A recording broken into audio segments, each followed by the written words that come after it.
জননেতা Ali Khamenei নিহত হওয়ার একটি কাল্পনিক দৃশ্য দেখানো হয়েছে। খামেনি ইজ ব্যাক শিরোনামে শুরু হওয়া ভিডিওতে দেখা যায় ইরানের সুপ্রিম লিডার আলী খামেনি একটি ছোট্ট শিশুকে জড়িয়ে ধরে আছেন। ঠিক সেই সময় ইসরায়েল ও মার্কিন যুদ্ধ বিমানগুলো ইরানের দিকে ধেয়ে আসে। যুদ্ধ বিমানগুলো মিসাইল ছুড়ে সেই ভবনটি ধ্বংস করে দেয় যেখানে খামেনি ছিলেন। মিসাইলের আঘাতে ভবনটি ধ্বংস করা হয়, এতে খামেনি নিহত হন বলে দেখানো হয়।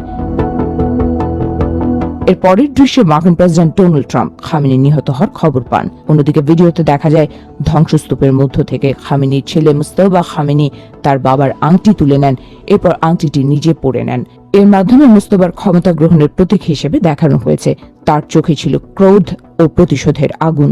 এর পরের দৃশ্যে দেখা যায় ইরান থেকে অসংখ্য ড্রোন ও ক্ষেপণাস্ত্র উৎক্ষেপণ করা হচ্ছে এবং সেগুলো ট্রাম্পের দিকে ধেয়ে আসছে। এ সময় ট্রাম্পকে ভয়ে ঘামতে দেখা যায়।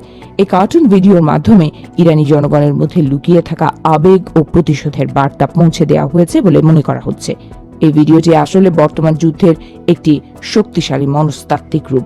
সোশ্যাল মিডিয়ায় ভিডিওতে ইরানের সমর্থকদের মধ্যে নতুন উদ্যম তৈরি করছে। গত 28 ফেব্রুয়ারি যুক্তরাষ্ট্র ও ইসরায়েল যৌথভাবে ইরানে এপিক ফিউরি ও লায়ন্স বোর্ড নামে এক বিশাল অভিযান চালায়।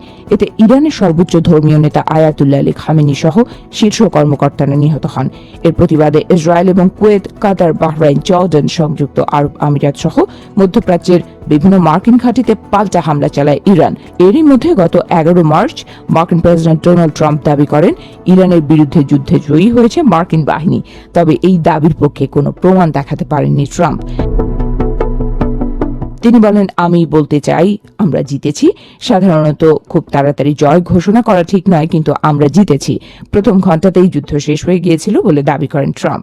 এদিকে জাতির উদ্দেশ্যে দেয়া প্রথম ভাষণেই বাবার হত্যার প্রতিশোধ নেওয়ার অঙ্গীকার করেছেন ইরানের নতুন নেতা মুস্তফা খামেনি। একই সঙ্গে তিনি বলেন, প্রতিবেশী দেশগুলোর সঙ্গে বন্ধুত্ব বজায় রাখতে ইরান আগ্রহী। তবে তিনি দাবি করেন এসব দেশে থাকা যুক্তরাষ্ট্রের সামরিক ঘাঁটি বন্ধ করে দিতে হবে, কারণ এসব ঘাঁটি থেকে ইরানের ওপর হামলা চালানো হচ্ছে।